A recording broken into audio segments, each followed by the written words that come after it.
ইসলামী আন্দোলন বাংলাদেশ ৯ নং চরসময় ইউনিয়ন শাখা কর্তৃক আয়োজিত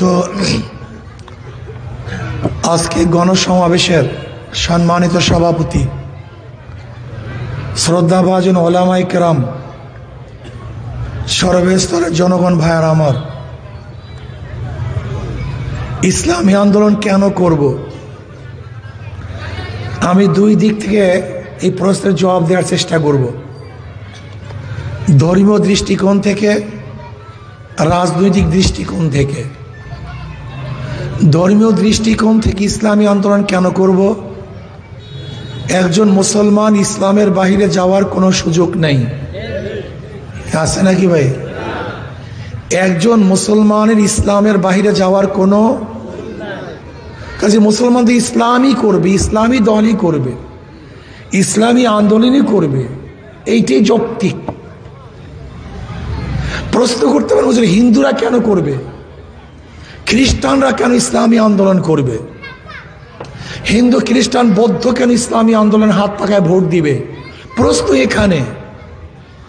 মুসলমান ইসলামের বাইরে যাওয়ার কোনো সুযোগ নেই। বলতে পারেন হুজুর তা আমরা বিএনপি করি, আমরা কি মুসলমান না? আমরা আওয়ামী লীগ করি, আমরা কি মুসলমান না?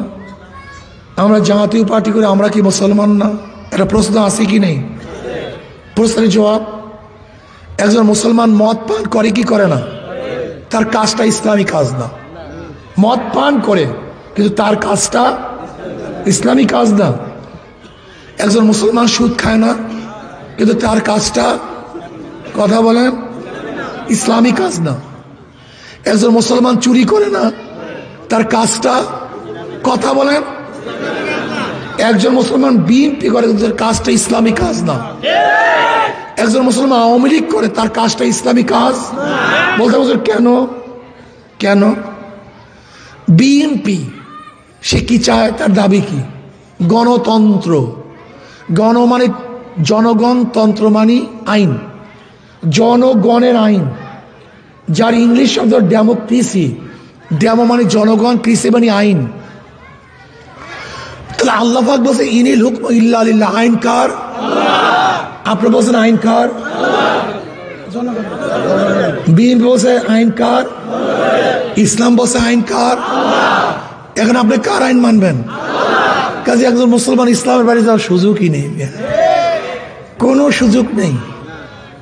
সুযোগ বলতে কোনো পন্থাই নেই, পদ্ধতিই নেই। আওয়ামী লীগ করার কোনো সুযোগ নেই। করতে পারেন সেটা ভিন্ন কথা, এটা আপনার দায় দায়িত্ব, কিন্তু ইসলামের মধ্যে সুযোগ নেই। আমরা চাই ইসলাম হুকুমাত কায়েম হবে। ইসলাম হুকুমাত কায়েম করলে কি হবে? সমস্ত জনগণ ন্যায্য অধিকার ফিরে পাবে, জনগণের ন্যায্য অধিকার প্রতিষ্ঠিত হবে। বিশ্বাস হয় না? উদাহরণস্বরূপ, আচ্ছা বলেন তো, একজন মুসলমানের ঘরে চুরি করলে বিচার হবে, যদি হিন্দুর ঘরে চুরি করে বিচার সমান, একেবারে সমান। বুঝাতে পারিনি? একজন মুসলমান মেয়েকে যদি ধর্ষণ করে বিচার হবে, যদি হিন্দু মেয়েকে ধর্ষণ করে সমান, একেবারে সমান। একজন মুসলমানের উপরে জুলুম হইলে বিচার হবে, যদি হিন্দুর উপরে জুলুম হয় তার মানি ইনসাফ, আদালত। ইসলাম এমন এক আদর্শ, এমন এক নীতি যেখানে সমস্ত মানুষের মধ্যে সাম্যতা প্রতিষ্ঠিত হবে। জনগণ হিসেবে প্রত্যেকের সমান, প্রত্যেকের অধিকার সমান। আসলে সবচেয়ে দুঃখের বিষয় হলো ইসলাম সম্পর্কে আমাদের গরিব বাবারা জানে না। ইসলাম সম্পর্কে গরিব বাবারা বুঝে না, এটা মূল সমস্যা। দেখেন বর্তমানে যে পদ্ধতিতে অর্থনীতি চলতেছে, কিয়ামত পর্যন্ত যে অর্থনীতি চলে, কোনো ধনী কোনো গরিব ধনী হবে না, শুধু ধনীরা ধনী হবে, গরিবরা গরিব হবে। যেমন ধরে নেন, আজকে আপনি ব্যাংকে যাবেন, একজন গরিব, ভাই আমাকে 10 লক্ষ টাকা দেন। ব্যাংকওয়ালা কি বলবে? মর্গেজ দেন। তাহলে ভাই আমি তো গরিব, মর্গেজ কোথায় পাবো? বলে আপনার জন্য টাকা না, যার আছে ব্যাংক তাকে টাকা দেয়। কথা বুঝাতে পারি? আপনি কি জানেন গোটা বাংলাদেশের অর্থনীতি কয় পরিবারের কাছে? এই গোটা বাংলাদেশের জনগণের যেই পরিমাণের টাকা মাত্র 20-25 ফ্যামিলির কাছে এই পরিমাণ টাকা আছে, মাত্র 20-25 ফ্যামিলির কাছে। তার মানে বর্তমান অর্থনীতি ধনীকে ধনী বানায়, গরিবকে, জোরে বলেন। আর ইসলামী অর্থনীতি কি জানেন? এই কপাল পরা গরিবরা জানিই না। ইসলামী অর্থনীতি সম্পূর্ণ গরিবদের জন্য। জাকাত কাদের জন্য? ফিতরা কাদের জন্য? ওশর কাদের জন্য? মানত কাদের জন্য? ইসলামের গোটা অর্থনীতি গরিবদের জন্য। এর কারণটা কি? আমার নবী গরিবও ছিলেন, আমার নবী এতিমও ছিলেন। যার জন্য আমার নবী গরিব, তিনি গরিবের মর্ম বুঝতেন, গরিবের দুঃখ বুঝতেন, গরিবের কষ্ট বুঝতেন। এর জন্য নবী আলাইহিস সালাতু ওয়াস সালাম এমন অর্থনীতি প্রতিষ্ঠা করেছেন যেন একজন গরিবও ক্ষুধার্ত না থাকে, একজন গরিবও বস্ত্রহীন না থাকে, একজন গরিবও চিকিৎসাবিহীন না মারা যায়। এটা আমার নবীর অর্থনীতি। অথচ গরিবরা ইসলাম বুঝে না। আমি আশ্চর্য হয়ে যাই, গরিবরা কি বুঝে? নির্বাচনের সময় 500 টাকা যে দেবে তার কাছে ভোটটা বিক্রি করতে শিখছে, কিন্তু ভোটটাকে সংরক্ষণ করতে শিখে নেই। প্রিয় ভাইয়ের আমার, একটা মোরগের দাম, দেশি মোরগের দাম 2000 টাকা, 1500 টাকা, 3 কেজি ওজনের। একটা খাসির দাম 50,000 টাকা। একটা ভালো ষাঁড়ের দাম 3-4 লাখ 5 লাখ টাকা। অথচ আশরাফুল মাখলুকাত এই বনি আদম বিক্রি হয় মাত্র 500 টাকা। একটা খাসির দামে বিক্রি হয় না, একটা ষাঁড়ের দামে বিক্রি হয় না। আশ্চর্য মানুষ।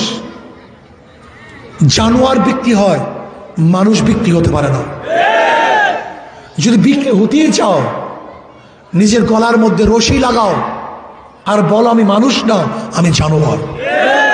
প্রিয় ভাইয়ারা আমার, আমার যুবক বাবারা, অনেকেই মনে করেন হুজুর আমি গাঁজাখোর, ইসলাম ক্ষমতা আসলে আমার গাঁজার অবস্থাটা কি হবে? অনেকেই প্রশ্ন করে।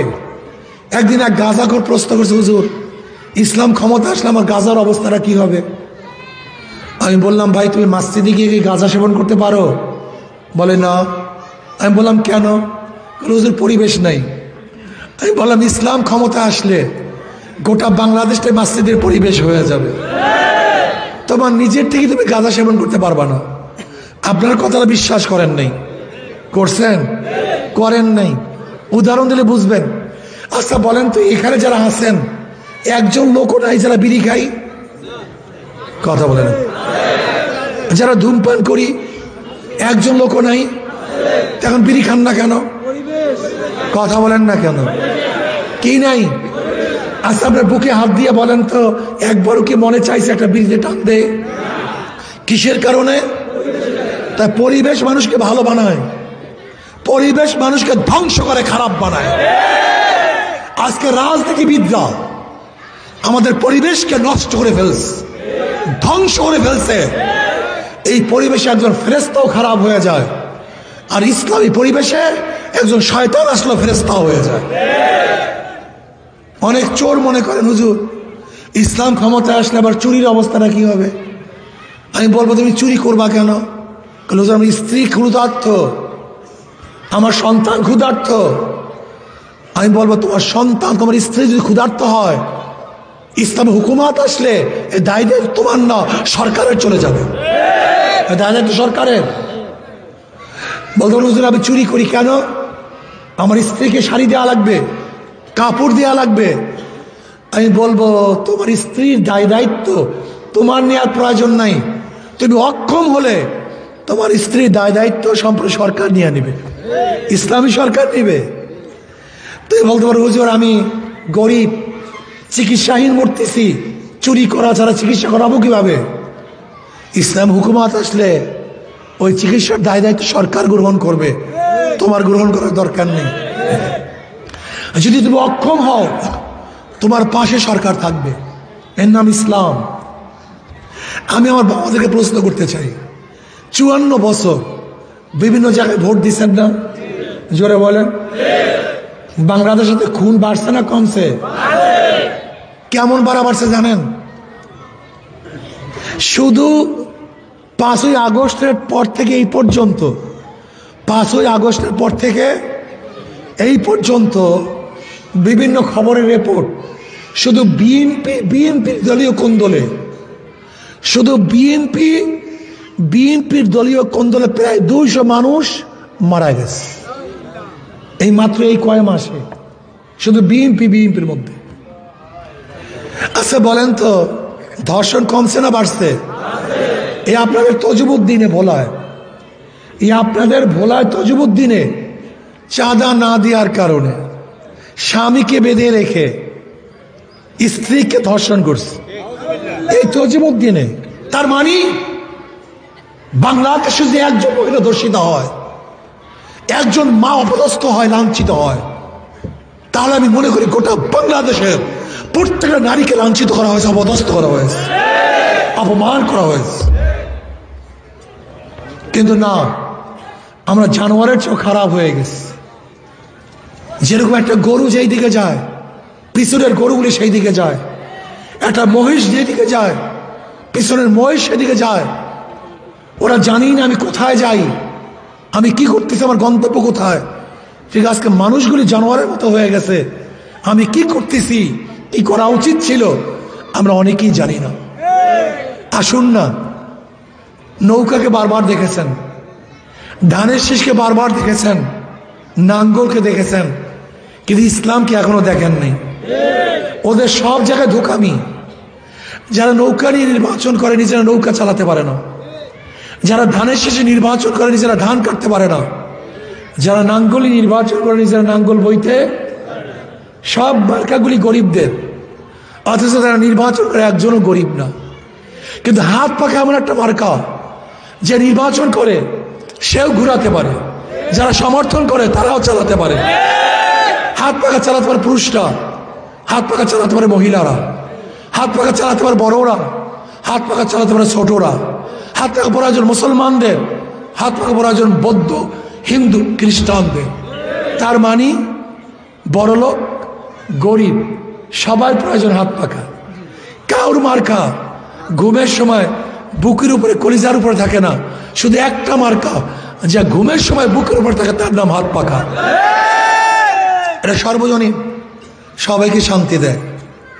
আমি অনুরোধ করব, একটা বারের জন্য ইসলামকে পরীক্ষা করুন, শুধু একটা বারের জন্য। ওদেরকে বারবার পরীক্ষা করেছেন, শুধু একটা বারের জন্য ইসলামকে পরীক্ষা করুন, শুধু একটা বারের জন্য। যদি ইসলাম ফেল করে, দ্বিতীয়বার আপনাদের কাছে ভোট নেওয়ার জন্য আসবো না। আর ইসলাম দুনিয়াতে ফেল করার জন্য আসে নাই, পাশ করার জন্য আসছে। আপনাদের বিশ্বাস ওবায়দুল্লাহ সাহেব আপনাদের এখান থেকে এমপি ক্যান্ডিডেট, আপনাদের এখানে এমপি ক্যান্ডিডেট মাওলানা ওবায়দুল্লাহ সাহেব, আপনাদের ধারণা কি এই ব্যক্তি ক্ষমতা গেলে জুলুম করবে, অত্যাচার করবে, ডাকাতি করবে? না বাবা, না না না, আত্মসাৎ করবে না, গরিবের একটা টাকা মেরে খাবে না। একটা বারের জন্য আমাদের কথা বিশ্বাস করুন, একটা বারের জন্য আপনাদের খাদেম হবে, আপনাদের খেদমত করবে। আসুন না আমার যুবক বাবা, আমার বন্ধু, আমার পুরুষ, আমার মা বোনেরা, একটা বারের জন্য এবার ইনশাআল্লাহ শান্তির প্রতি হাত পাকায় লড়াই করব, বিজয় করব। সবাই রাজি আছেন ইনশাআল্লাহ? সবাই রাজি আছেন ইনশাআল্লাহ? একটা বার কে রাজি আছে? দুই হাত তুলে নারায়ে তাকবীর, নারায়ে তাকবীর। আলহামদুলিল্লাহ, আমাদের এখান থেকে আগামী নির্বাচনে, ইউপি নির্বাচনে অংশগ্রহণ করবেন হযরত মাওলানা তরিকুল ইসলাম সাহেব। আপনাদের এলাকার সন্তান, এই ইউনিয়ন থেকে নির্বাচন করবেন। আপনারা থাকুন, আমাদের কথা একবার বিশ্বাস করুন। যদি একবার আমাদের কথা বিশ্বাস করে ঠকেন, আর কোনদিন বিশ্বাসের কথা বলবো না। বিগতে বহুত নির্বাচন করছেন, বহুত দল করছেন, এবার একটাবারের জন্য ইসলামী আন্দোলন করব, হাত পাখায় নির্বাচন করব। আমার যুবক বাবা, আমার মুরব্বী এবং পর্দার মা বোনদের সবাইকে অনুরোধ করি, আমার বক্তব্য শেষ করছি। সব মার্কা দেখা শেষ, হাত পাখার বাংলাদেশ। আল্লাহুম্মা আমিন।